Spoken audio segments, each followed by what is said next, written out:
The euro sell-off continues as Greece's debt issues worsen. Take a look at euro dollar. We are off the lows that we saw this morning, briefly touching below that 132 level. So we're seeing a little bit of buying off that base. Now, this comes after the EU Statistics Office revealed that Greece's budget gap last year now stands at 13.6% of GDP, which is worse than previously thought. Let's bring in Robert Rennie here, currency strategist at the Westpac Bank here in Australia. Staying with us, Jim Rogers, chairman at Rogers Holdings, and of course Kirby Daly too at the New Edge Group. Rob, you say Europe fiddles while Athens burns. It's a nice analogy to describing, and those scorching flames at 600 basis points over bonds is certainly causing a lot of heat. Yeah, you really do get the sense that we're now playing out the end game. 19th of May, Greece needs to come up with €8.5 billion to redeem debt. It doesn't have €8.5 billion sitting around doing nothing. It's got to do something. Europe, meanwhile, the EU, the IMF talks carry on. We're told that's going to be 2 weeks. Well, the clock is ticking. Yeah. We need action. Ratings agencies are moving in as well. This is sitting now 4 notches above speculative or junk status. Why isn't it junk already? Jim's telling us this morning the country's virtually bankrupt. Well, I mean, essentially we're getting to that point. Indeed, we're 2, 3, 4 weeks away from us getting to that point. The important thing for me is that we're beginning to see the contagion kicking in as well. Look at Portuguese debt over the last couple of days. Over the last week, 2-year yields in Portugal are up by over 100 basis points. So there is clear contagion, and Europe, we need something, and we need something fast. Let's get Jim in on this. Jim. Rob, so where do we put our money? We put it in Australian dollars? We put it in yen? Where do we go?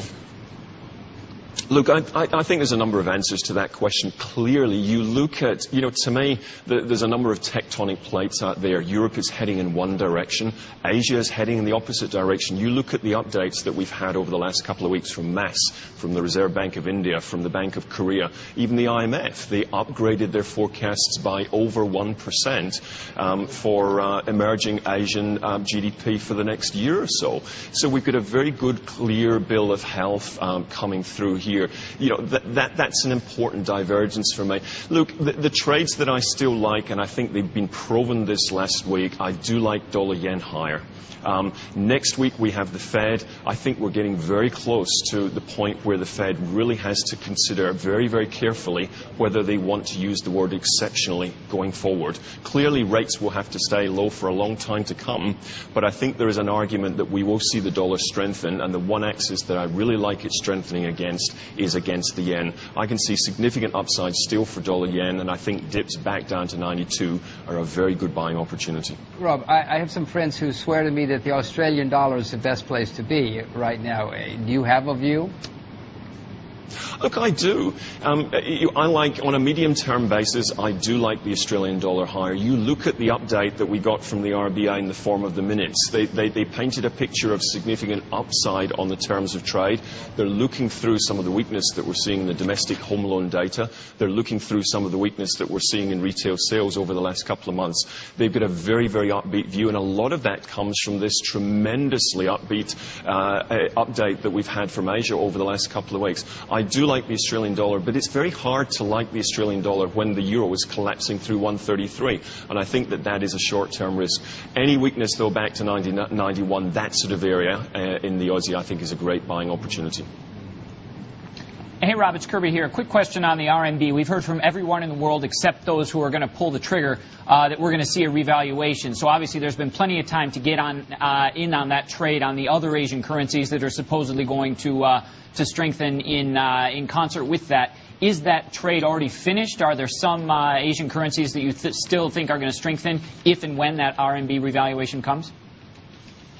Look, you're right. It's a very well-discussed trade. Importantly, though, this week, the weakness that we've seen in dollar China has come from the onshore market, and I think that is important. Traditionally, we see the offshore market taking the NDF curve lower, and the domestic guys arbitraging it back onto the onshore market. This week, it's been the other way around, and I think that probably tells you that we're getting closer to that point. You also have the Commerce Department in the U.S. dropping this aluminium investigation as well. I think that tells you we're getting closer closer. G20 this weekend, China's going to face a lot of pressure. Look, I still like holding in a 6-month to 12-month short dollar China. I think it's a good way not only of playing a revaluation, it's also a very low vol way of staying short dollar against Asia, and I still think there is merit to hold that trade. Yeah, Rob, you know, this may be sort of out in left field, but I was just looking at some charts a couple of days ago, and in terms of Asian currency appreciation in anticipation of renminbi appreciation, MYR, the ringgit, has actually done probably better than all of them put together, up about 7-8% or so. Does that have legs, or is that done? Yes. And the fact that it's not tradable offshore, what sort of difference does that make? Look, we've been certainly watching dollar Malaysia, and if you look at it on a 6-month basis, you're right, it is up significantly so far this year. To me, I think there's an important message for China. You look at the other economies in Asia that are effectively managing their currency on a basket basis, Singapore and Malaysia, they have let their currencies appreciate significantly. I think there is a strong message that the rest of Asia is giving China, and it is that currency strength makes an awful lot of sense, not just from a domestic point of view, but from an international point of view. Look, we are thinking that the Malaysian move is becoming mature. I do like selling strength in dollar India. I do like selling strength in dollar won, but it's more from a short-term point of view. I think what you're really looking for is short-term opportunities, just as we got over the weekend when we had the Goldman bombshell. Monday morning, you get a good opportunity to sell into strength in dollar Asia. You pick India, you pick won. Those are the good trades to be looking at. Hey, Rob, Bernie in Hong Kong, just a quick last one from me. Let me pull something out of even further in left field. You know, the frequency with which we're hearing, you know, people come out of the woodwork and talk and opine about the renminbi is increasing. I mean, it's becoming, you know, bi-hourly rather than, you know, bi-weekly now. I asked this question in Hong Kong. What about the Hong Kong peg? Because they say that as the renminbi gains further and further strength, it makes the Hong Kong dollar peg more and more irrelevant. You ask the officials here, and they feign ignorance about it. But it's a question that people are increasingly asking beneath the surface here. Is it worth 30 seconds? Look, I think it is worth 30 seconds. Look, the thing for the Hong Kong peg really is it has paid Hong Kong not to question the situation and not to allow anybody to question the longevity of the Hong Kong peg. It's a policy that's worked very, very well. It's withstood the test of time. It's withstood many, many different crises, and it's still pulled through. I think it faces the biggest test, and if we do see more flexibility coming through in dollar China and we do get momentum, there is no doubt that we're going to see much, much more significant questions being asked. So I do think dollar Hong Kong is a way to play it. I still like dollar China. I still think there is good merit. It's very low vol, and it is moving in the right direction. But I think dollar Hong Kong is another way to play that theme. Thank you for answering all of our questions this morning. Much appreciated.